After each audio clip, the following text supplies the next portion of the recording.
about 12 years old, I read a book called City of Bells by Elizabeth Goudge, which is a very sentimental and sweet book, but for me it actually changed the course of the whole of the rest of my life. I just had one of those light bulb moments when I thought, that's what I want to be. I want to be a bookseller. And it's actually pretty well all I ever have been and all I want to be.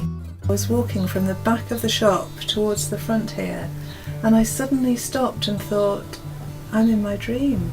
This is the shop I dreamed about. And I still find that so moving that I really do truly believe that this life that I'm living is a dream come true. It really is.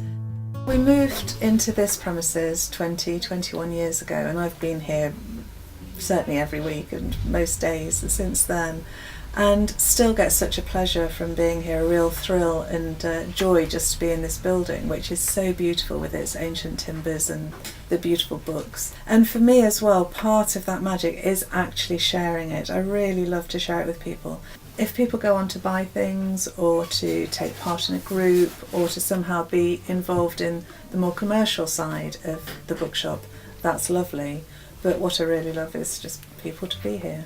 Another great thing about having your own independent bookshop is that although I have wonderful, wonderful staff who've been with me for years, I also have fantastic volunteers, because people feel that they want to put something back into the bookshop because of what the bookshop gives to them or gives to the town. And I've also been so lucky this summer to have Emily Wilkinson as artist in residence. She's done some really beautiful work for me, so the shop is becoming even more beautiful as we speak. But she's also helped with groups. We've started something called Monday Makers, which has been for children of any age really.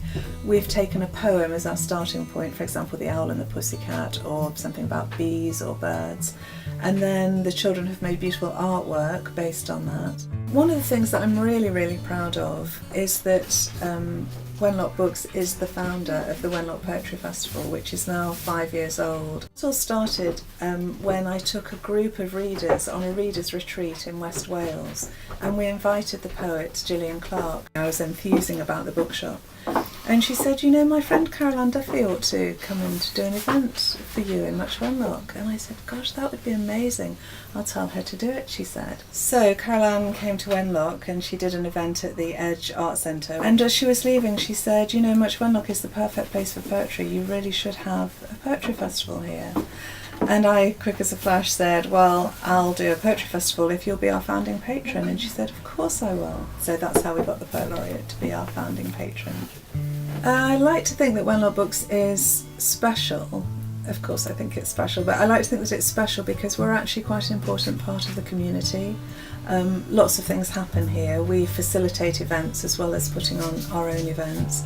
We do story times for little children, we do poetry clubs for children who are aged 7 and upwards.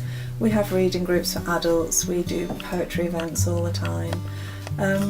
So we're not just a bookshop, and in fact I always try to make the events accessible to people who may not actually read that much, because I think that you can still enjoy some of that magic even if you're not a huge reader yourself.